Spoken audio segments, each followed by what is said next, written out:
राधे राधे दोस्तों। राधे राधे क्लासेस में आप सभी का स्वागत है। तो कैसे हैं आप सभी लोग? आई होप आप सभी लोग अच्छे होंगे। तो आज की क्लास में हम लोग पढ़ने वाले हैं बिहाई बुक से क्लास 9th का चैप्टर नंबर 8। चैप्टर नंबर 8 का नाम है काठमांडू। तो सबसे पहले बिफोर यू रीड देखते हैं, डू यू लाइक ट्रेवलिंग? क्या आपको यात्रा करना पसंद है? The writer Vikram Seth. इस लेसन के राइटर जो है आपके विक्रम सेठ हैं। इंजॉय आनंद लेते हैं इट यात्रा का, वेरी मच बहुत ज़्यादा। In his book Heaven Lake, उनकी किताब है हेवन लेक। तो उस किताब में ही डिस्क्राइब्स, वो वर्णन करते हैं अ लॉन्ग जर्नी, एक लंबी यात्रा के लिए, फ्रॉम चाइना टू इंडिया, जो चीन से इंडिया के लिए की गई, विया तिब्बत टू एंड नेपाल, और फिर नेपाल, तिब्बत और नेपाल की यात्रा उन्होंने की। तो उनकी जो एक बुक है हेवन लेक, उसमें उन्होंने अपनी इस लंबी यात्रा का वर्णन किया है। Have you heard of places like Ajmer Sharif, Madurai, Sanchi, Varanasi, Sarnath और हैलीबिट? तो राइटर आपका कह रहा है कि क्या आपने इन स्थानों के बारे में सुना, जैसे Ajmer Sharif, Madurai, Sanchi, Varanasi, Sarnath, Halebid? Can you name some other places like this? क्या आपको कि, क्या आपको किन्हीं अन्य जो है इन स्थानों की तरह किन्हीं इन स्थानों का नाम पता है? What do the surroundings of a holy place in your city look like? तो राइटर क्या बोल रहा है कि आपके शहर में अगर कोई होली प्लेस है, सराउंडिंग कर रहा है यानी कि चारों तरफ है, लुक लाइक तो किस प्रकार का दिखता है? थिंक अबाउट इट, इसके बारे में सोचो। As you read Vikram Seth description of Kathmandu, और विक्रम सेठ के इस लेसन को, काठमांडू को आप पढ़ते हैं, फिर आप इसके बारे में सोच सकते हैं, कल्पना कर सकते हैं कि कैसी फीलिंग आती है। तो ठीक है, देखते हैं यहाँ से आपका लेसन स्टार्ट होता है। राइटर बोलता है, get a cheap room in the centre of town, मुझे शहर के मध्य में एक सस्ता सा कमरा मिल जाता है, एंड स्लीप फॉर आवर्स, और मैं घंटों तक सोता हूँ। द नेक्स्ट मॉर्निंग, अगली सुबह, विद मिस्टर सास सन एंड नेफ्यू, और अगली सुबह क्या करते हैं ये कि मैं शाह के पुत्र और भतीजे के साथ में, I visit the 2 temples in Kathmandu, तो मैं काठमांडू में 2 मंदिरों को देखता हूँ, that are most sacred to Hindus and Buddhist, जो कि हिंदुओं और बौद्धों के लिए बहुत ही अत्यधिक पवित्र हैं। तो at Pashupatinath outside which a sign proclaims entrance for the Hindus only, तो पशुपतिनाथ जो मंदिर है जिसके बाहर एक सूचना लगी हुई, outside which a sign proclaims entrance for Hindus only, तो क्या लिखा, केवल हिंदुओं के लिए प्रवेश। There is an atmosphere of favourite confusion, तो यहाँ का जो वातावरण है वो बहुत ही अस्त व्यस्त रूप में है। फेवरल कन्फ्यूजन का मतलब बहुत ही ज़्यादा अस्त व्यस्त के रूप में है। और वो क्यों है, देखो आगे, क्योंकि यहाँ पे प्रीस्ट्स, हाकर, फेरी वाले, डिवोटीज, भक्त, tourists, cows, monkeys, pigeons and dogs roam घूमा करते हैं थ्रू द ग्राउंड्स, जमीन में। यानी कि यहाँ पर पुजारी, फेरी वाले, डिवोटीज मतलब भक्तजन, टूरिस्ट मतलब पर्यटक, जानते हैं आप, गाय, काउस, मंकीज बंदर, पिजन्स कबूतर, एंड डॉग्स और कुत्ते मैदान में इधर उधर घूमते रहते हैं। We offer a few flowers, तो हम कुछ फूलों की भेंट चढ़ाते हैं।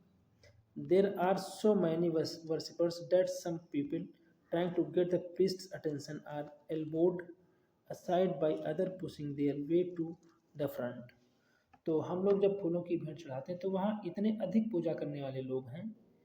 There are so many worshippers, बहुत सारे पूजा करने वाले लोग हैं जो पुरोहितों का ध्यान आकर्षित करने की कोशिश करते हैं, और अन्य लोग धक्का देकर एक और धकेल देते हैं और स्वयं भगवान के समक्ष पहुंच जाते हैं। आपने देखा होगा मंदिर वगैरह में ऐसे ही भीड़ होती है, ऐसे ही क्रियाकलाप होते हैं, क्योंकि मंदिर में हर व्यक्ति चाहता है कि जल्दी से जल्दी हम लोग भगवान के दर्शन कर पाए। And a princess of the Nepalese royal house appears, और उसके बाद में क्या होता है कि नेपाली राजघराने की एक राजकुमारी उपस्थित होती है। एवरीवन बोज एंड मेक्स वे, और सभी लोग उसके सामने सिर झुकाते हैं और जो है उसके लिए मार्ग छोड़ देते हैं, यानी कि उसके लिए रास्ता बना देते हैं।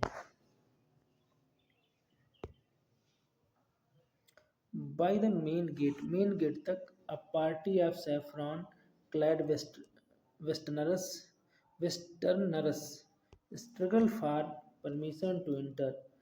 तो मेन गेट यानी कि मुख्य द्वार तक केसरिया वस्त्र धारण किए हुए पाश्चात्य लोग यानी कि वेस्टर्न लोग प्रवेश की अनुमति चाहते हैं। The policeman is not convinced that they are the Hindus. तो पुलिसमैन जो होता है वो इस बात से संतुष्ट नहीं कि ये लोग हिंदू हैं। Only Hindus are allowed to enter the temple. और आपको पता है अभी लिखा हुआ था ऊपर कि केवल हिंदुओं को ही प्रवेश करने की अनुमति है। A fight breaks out between two monkeys. दो बंदरों के बीच में फिर लड़ाई शुरू हो जाती है। One chases the other. एक बंदर दूसरे का पीछा करता है। Who jumps on to a Shivaling यानी कि जो कि शिवलिंग पर कूद करके छलांग लगाता है या कूदता है। Then runs screaming around the temples and down to the rivers. तो उसके बाद में फिर जो है मंदिरों के चारों ओर चीखता हुआ दौड़ता है। And holy Bagmati. और जो पवित्र बागमती नदी है, पवित्र जो बागमती रिवर है, डेट फ्लोज बिलो जो कि नीचे बह रही है। A corpse is being cremated on its bank. तो वहाँ पर एक मुर्दे को जलाया जा रहा है यानी कि नदी के तट पर मुर्दे को जलाया जा रहा है। Washermen are at their work and children bath. और धोबी लोग अपना काम कर रहे हैं यानी कि वाशर वुमेन यानी कि धोबी ने अपना काम कर रहे हैं। क्या अपना काम? कपड़े धो रहे हैं, बच्चे स्नान कर रहे हैं। From a balcony a basket of flowers and leaves old offering now wilted. और अब क्या होता है कि एक छज्जे से एक टोकरी पुरानी पूजा के फूल और पत्तियां जो मुरझा गए, विल्टेड मतलब faded, is dropped on to the river. वो नदी में प्रवाहित कर दी जाती है यानी कि फेंक दिए जाते हैं। A small shrine half protrudes from the stone platform on the river bank. नदी के तट पर बने पत्थर के छज्जे से एक टोकरी जो है, तो नहीं, धोबिन क्या कर रही थी? धोबिन अपने कपड़े धो रही थी, बच्चे स्नान कर रहे थे। और उसके बाद में क्या होता है? From a balcony a basket of flowers. फूलों की एक जो टोकरी है बालकनी से, एंड लीव्स और पत्तियां जो होती हैं, ओल्ड ऑफरिंग जो पहले पूजा में चढ़ चुकी होती हैं, नाउ विल्टेड अब जो है मुरझा गई हैं, is dropped on to the river वो नदी में फेंक दी जाती हैं। तो जब नदी में फेंक दिए जाते हैं तो उसके बाद क्या होता है? अ स्मॉल श्राइन एक छोटी सी shrine half protrudes from the stone platform on the river bank. तो नदी के तट पर बने पत्थर के प्लेटफॉर्म में एक छोटा सा मंदिर जिसका आधा भाग नदी के बाहर निकला हुआ है। When it emerges fully, the goddess inside the escaped। तो when it emerges fully जब ये पूरी तरीके से बाहर निकलता है तो the goddess inside will escape। तो इसमें क्या दिखता है कि दूसरा जो है वह जो देवी माँ है वो बाहर निकल करके आती है। And the evil period of कलयुग विल एंड ऑन अर्थ। और जिसका मतलब ये है कि पृथ्वी पर कलयुग का अंत हो जाएगा।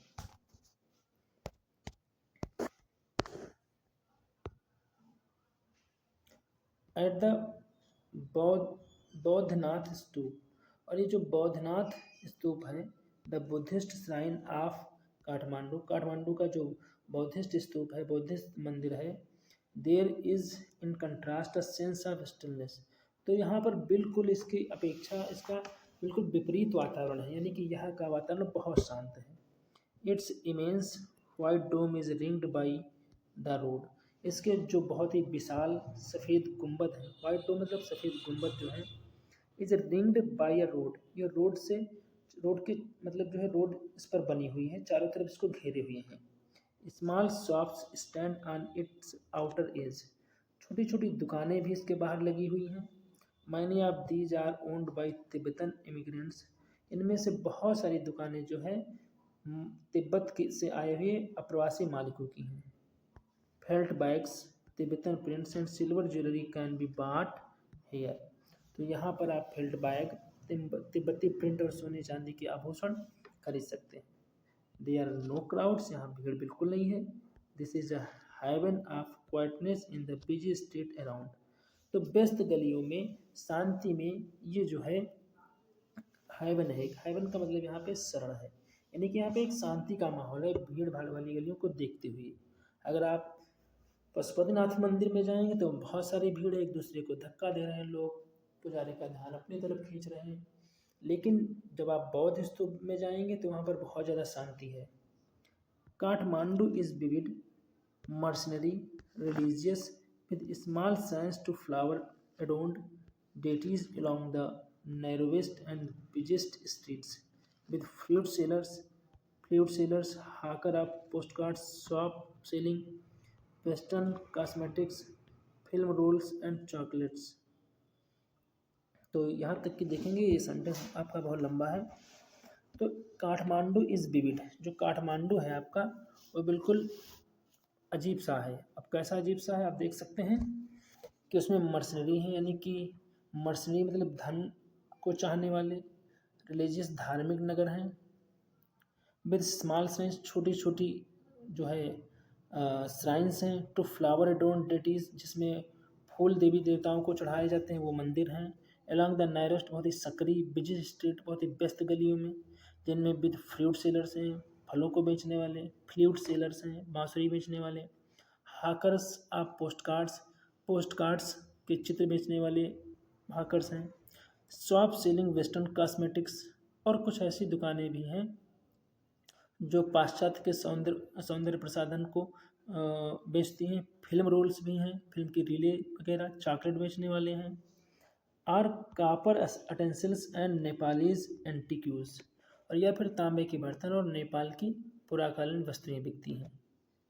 Film songs blare out from the radios, car horn sound, bicycle bell ring, stray cows low questioningly at motorcycles.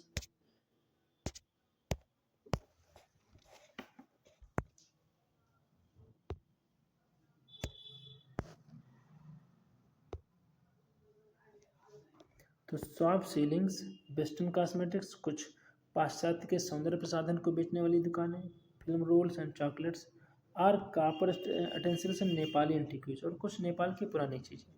Film songs blare out from the radios, तो रेडियो से फिल्मी गीतों की आवाज़, कार हॉर्न साउंड, कार के horn sound,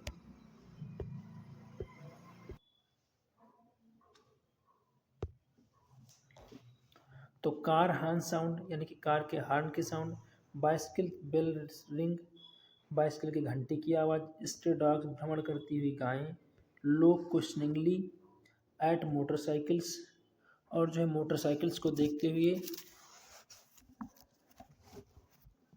vendors विक्रेता लोग, shout out there wires अपने सामान को लेकर के यानी कि अपनी चीज़ों को लेकर के चिल्लाते रहते हैं, क्योंकि वो अपना सामान बेचते हैं तो पुकारते रहते हैं। I indulge my self mindlessly, तो राइटर आपके यहाँ पे क्या बता रहे हैं कि मैं बिना सोचे समझे आनंद ले रहा था।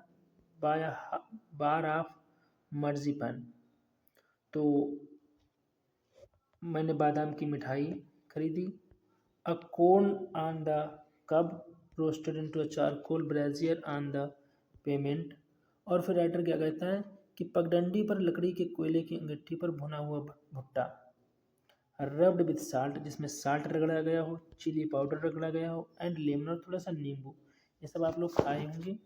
A couple of love story comics, और एक जोड़ा जो है स्टोरी कॉमिक्स यानी कि कॉमेडी की कहानियाँ, and even a readers digest, और यहाँ तक कि जो है रीडर्स डाइजेस्ट भी खरीदा।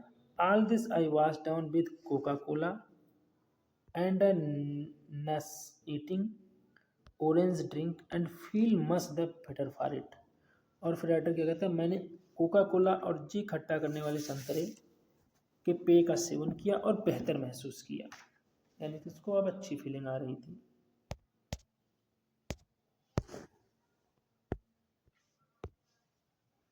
आई consider what route I should take back home, तो फिर राइटर क्या कहता है मैं ये सोचता हूँ कि मुझे कौन सा रास्ता घर वापस आने के लिए लेना चाहिए।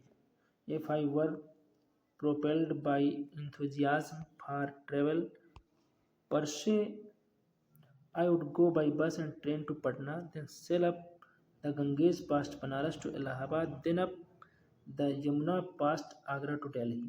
तो राइटर क्या बोलता है कि यदि मैं स्वयं यात्रा के उत्साह का प्रेरित हूँ तो मुझे बस और रेलगाड़ी द्वारा पटना जाना चाहिए, फिर गंगा में जल विहार करते हुए बनारस से इलाहाबाद, यानी कि गंगेश में, और फिर बनारस से इलाहाबाद जाना चाहिए, और इलाहाबाद के बाद फिर यमुना से यात्रा करता हुआ आगरा, यानी कि दिन ऑफ द यमुना से आगरा करते हुए यात्रा करते हुए पास्ट आगरा टू दिल्ली, और आगरा से होते हुए दिल्ली पहुंचना चाहिए।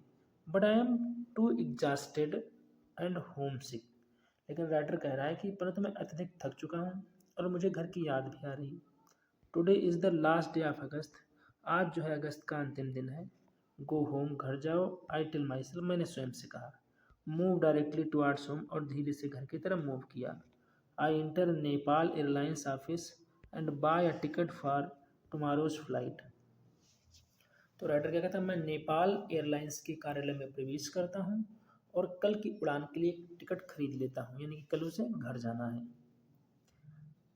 I look at the flute seller standing in a corner of the square near the hotel.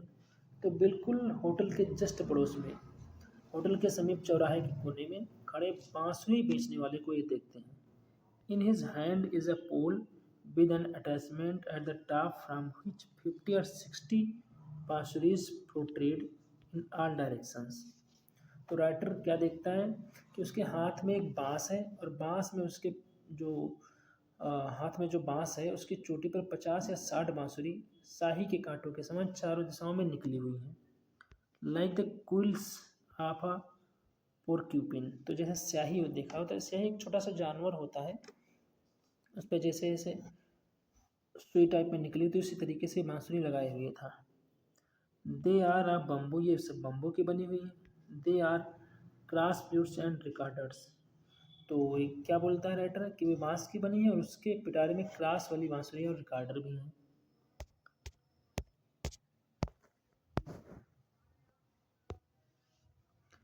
From time to time he stands the pole on the ground, और समय समय पर वो जो है बांस को लेकर के जमीन पर खड़ा कर देता है बांस को। सिलेक्ट्स अ फ्लूट, एक उसमें से बांसुरी चुनता है, and plays for a few minutes, और कुछ मिनट तक की वो बजाता है। The sound rises clearly above the noise of the traffic, तो ट्रैफिक से कहीं ज़्यादा एक अच्छी सी क्लियर साउंड निकल करके आती है। एंड द हाकर्स क्राइज, और हाकर्स चिल्लाते हैं। ही प्लेज स्लोली, वो धीरे धीरे बजाता है। मेडिटेटिवली विदाउट एक्सेसिव डिस्प्ले, बिना कुछ ज़्यादा दिखाए हुए बहुत ही ध्यान मग्न होकर के वो बांसुरी को बजाता है। He does not shout out his wares, वो अपने सामान के लिए चिल्लाता नहीं है। Occasionally he makes a sale, जैसे कि प्राय सब लोग बिक्री के लिए चिल्लाते हैं, but in a curiously off handed way, as if this were incidental to his enterprise. तो वो अपनी बिक्री के लिए चिल्लाता नहीं, किंतु जिज्ञासापूर्ण आकस्मिक ढंग से, जैसे उसके उद्यम के लिए वह बिक्री आकस्मिक घटना हो। तो sometimes he breaks are playing to talk to the fruit seller, और कभी कभी वो बांसुरी बजाना बंद भी कर देता है। क्यों? क्योंकि वो फल विक्रेता से बात करने लगता है। आई इमेजिन, तो मैंने कल्पना करी, that this has been the pattern of his life for years, कि ये इसके जीवन का कई वर्षों से सेम ऐसे ही तरीका रहा है, यानी कि अपनी बांसुरी को बेचने का जो काम है वो इसी तरीके से कई सालों से कर रहा है। I find it difficult to tear myself away from the square, तो राइटर बोलता है मेरे लिए उस चौराहे से अलग होना कठिन लगता था। Flute music always does this to me, और कहते हैं बांसुरी के संगीत का मुझ पर सदैव ऐसा ही प्रभाव पड़ता है। It is at once the most universal and most particular of sound, तो कहता है ये बिल्कुल सार्वभौमिक चीज़ है, सर्वव्यापक चीज़, और इसकी विशिष्ट स्वरध्वनि है। देर इज़ नो कल्चर, इसमें कोई संस्कृति नहीं है। That doesn't have its flute, इसमें ऐसी कोई संस्कृति नहीं जिसकी अपनी कोई बांसुरी ना हो। जैसे द रीड नि, the recorder, the Japanese shakuhachi, the deep bansuri of Hindustani classical music. तो राइटर क्या बोल रहा है कि जैसे नरकुल की बांसुरी, रिकॉर्डर, जापानी शकुहाची, भारतीय शास्त्रीय संगीत की गहरी बांसुरी, the clear of breathy flutes of South America, और फिर राइटर बताया दक्षिणी अमेरिका की स्पष्ट और धीमी बांसुरी, the high pitched Chinese flutes, या फिर बहुत तेज उच्च स्वर में चीन की बांसुरी। Each has its specific fingers and compass. तो राइटर क्या बोलता है कि प्रत्येक बांसुरी में उंगलियों को रखने के लिए विशेष सुराख फैलाव होता है।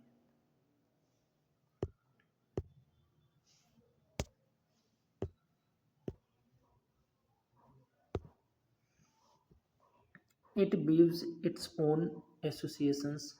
और उसके बाद में राइटर क्या कहता है, इसका स्वयं अपना एक संगीत होता है। At to hear my any fluted, जैसे कि किसी भी बांसुरी को सुनना। इट सीम्स टू मी, तो मुझे ऐसा प्रतीत होता है, to be drawn into the community commonality of all mankind, कि सारे मानव जाति में ये एक रूपता को दर्शाता है। To be moved by music project in its phrases and sentences to the human voice. तो राइटर क्या होता है, जो संगीत लहरियों के साथ मानव के मुख से निकले शब्दों में झलकता है। Its motive force to is living breath, और इसका सबसे जो है मोटिव फोर्स का मतलब होता है प्रेरणादायी संगीत शक्ति मानव का सजीव श्वास है। लिविंग ब्रीथ मतलब सजीव श्वास, मोटिव फोर्स मतलब इसका प्रेरणादायी शक्ति इसकी। It to needs to pause and breath before it can go on. तो बांसुरी के संगीत को एक रास्ता में बनाए रखने के लिए श्वास को लेना और छोड़ना पड़ता है। यानी कि जब आप बांसुरी को बजाएंगे तो पहले सांस लेंगे, उसके बाद सांस छोड़ेंगे बांसुरी में, तभी बांसुरी का संगीत निकलेगा। That I can be so affected by a few familiar phases on the बांसुरी। तो राइटर कहता है कि मैं बहुत ही ज़्यादा प्रभावित हो जाता हूँ बांसुरी के संगीत से। यानी कि ये भी कह सकते हो, that I can be so affected by a few familiar phases on the bansuri surprises me at first, पहले तो मुझे सरप्राइज करते हैं। For on the previous occasions, पहले कुछ अवसरों पर।